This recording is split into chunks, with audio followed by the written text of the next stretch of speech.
അപ്പോൾ കൊല്ലത്ത് CPI വീണ്ടും പൊട്ടിത്തെറി എന്ന വാർത്ത വരുന്നു. കൂടുതൽ പേർ പാർട്ടി വിടുകയാണ്. അവിടെ CPI 100ഓളം പേർ കോൺഗ്രസിൽ ചേരുമെന്നുള്ളതാണ് ഏറ്റവും ഒടുവിൽ വരുന്ന വാർത്ത. കൊട്ടാരക്കരയിൽ നിന്ന് സുജിത് സുരേന്ദ്രനാണ് വാർത്തയുടെ വിശദാംശങ്ങളുമായി ചേരുന്നത്. സുജിത്തെ, ഈ 100ഓളം പേരെ കോൺഗ്രസിലേക്ക് എന്ന് പറയുമ്പോൾ അത് എപ്പോഴായിരിക്കും? കുറച്ച് നാളുകളായല്ലോ ഇത് തുടങ്ങിയിട്ട്. അതെ ഹഷ്മി, ക്രിസ്റ്റീന, ഗുഡ് മോർണിംഗ്. ഇപ്പോൾ കടക്കൽ, കുണ്ടറ, ഒടുവിൽ കുന്നിക്കോട് എന്ന് പറയുന്നത് CPI ദേശീയ സെക്രട്ടേറിയറ്റ് അംഗം പ്രകാശ് ബാബുവിന്റെ സ്വന്തം നാടാണ്. അവിടെ അദ്ദേഹത്തിന്റെ ഏറ്റവും അടുത്ത വിശ്വസ്തനായിട്ടുള്ള 40 വർഷത്തിലേറെയായി മണ്ഡലം കമ്മിറ്റി, ലോക്കൽ കമ്മിറ്റി നേതാവായിട്ടൊക്കെ ഇരുന്ന നാസറിന്റെ നേതൃത്വത്തിലുള്ള ഒരു വലിയ സംഘമാണ് ഇപ്പോൾ CPI വിടുന്നത് എന്നുള്ളതാണ്. കൂടാതെ വിളക്കുടി ഗ്രാമപഞ്ചായത്തിന്റെ മുൻ വൈസ് പ്രസിഡന്റും അതുപോലെ തന്നെ മണ്ഡലം സെക്രട്ടേറിയറ്റ് അംഗമായിട്ടുള്ള R. അജികുമാർ ഉൾപ്പെടെയുള്ളവരാണ് ഇപ്പോൾ CPI വിട്ട് കോൺഗ്രസിൽ ചേരാൻ തീരുമാനിച്ചിട്ടുള്ളതെന്നാണ് അറിയുന്നത്.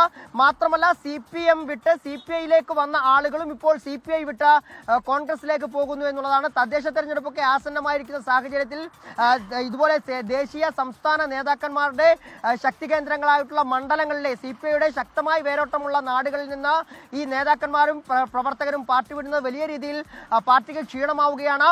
വിളക്കുടി, അതുപോലെ തലവൂർ, മറ്റൊന്ന് പിടവൂർ, ഇളമ്പൽ തുടങ്ങിയ മേഖലകളിലുള്ള 100ഓളം പ്രവർത്തകരും നേതാക്കന്മാരുമാണ്, ലോക്കൽ കമ്മിറ്റി അംഗങ്ങൾ അടക്കമുള്ളവരാണ് ഇപ്പോൾ ഈ CPI വിട്ടുകൊണ്ട് കോൺഗ്രസിലേക്ക് ചേരാൻ തീരുമാനിച്ചിട്ടുള്ളതെന്നാണ് അറിയാൻ കഴിയുന്നത്. ഇവർക്ക് ഇതിൽ കുറച്ചുപേർ ഇന്ന് വൈകിട്ട് 5 മണിക്ക് കൊടിക്കുന്നിൽ സുരേഷ് MPയിൽ നിന്നും ഈ പാർട്ടിയിലേക്കുള്ള മെമ്പർഷിപ്പ്, കോൺഗ്രസിലേക്കുള്ള മെമ്പർഷിപ്പ് ഏറ്റുവാങ്ങുമെന്നാണ് അറിയാൻ സാധിക്കുന്നത്. ഇത് വലിയ രീതിയിലുള്ള തദ്ദേശ തെരഞ്ഞെടുപ്പൊക്കെ ആസന്നമായിരിക്കുന്ന ഒരു സാഹചര്യത്തിൽ CPIക്ക് ശക്തമായ വേരോട്ടമുള്ള കുന്നിക്കോട്ടും ഈ വലിയ രീതിയിലുള്ള പാർട്ടിയിലെ പ്രവർത്തകരുടെ കൊഴിഞ്ഞുപോക്ക് വലിയ രീതിയിൽ CPIക്ക് ക്ഷീണമാകും എന്നുള്ള ഒരു കണക്കുകൂട്ടലാണുള്ളത്. പ്രത്യേകിച്ച് CPIക്ക് വൈസ് പ്രസിഡന്റ് സ്ഥാനം അടക്കമുള്ള വിളക്കുടി പഞ്ചായത്തിൽ ഉൾപ്പെടെയാണ് ഇത്തരത്തിലൊരു തകർച്ച CPIക്ക് നേരിടാൻ പോകുന്നത് എന്നുള്ളതാണ്.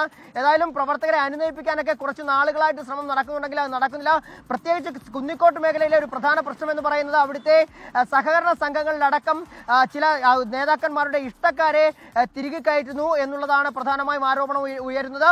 അതിന് പ്രകാശ് ബാബു അടക്കമുള്ള ദേശീയ നേതാക്കളും കൂട്ടുനിൽക്കുന്നു എന്ന് പറഞ്ഞുകൊണ്ടാണ് ഇപ്പോൾ ഇത്രയും വർഷങ്ങളായി CPIയിൽ പ്രവർത്തിക്കുന്ന ആളുകൾ ഇപ്പോൾ ഈ CPI ബന്ധം ഉപേക്ഷിച്ച് കോൺഗ്രസിലേക്ക് പോകാൻ തീരുമാനിച്ചിരിക്കുന്നതെന്നാണ് അറിയാൻ കഴിയുന്നത്. ഹഷ്മി, ക്രിസ്റ്റീന. ലോകത്തെവിടെയായാലും ഏത് സമയത്തും 24 വാർത്തകളും ഓഗ്മെന്റഡ് റിയാലിറ്റി പാക്കേജുകളും എക്സ്പ്ലെയിനറുകളും വിശദമായി കാണാൻ ഞങ്ങളുടെ YouTube ചാനൽ നിങ്ങൾക്ക് സബ്സ്ക്രൈബ് ചെയ്യാം.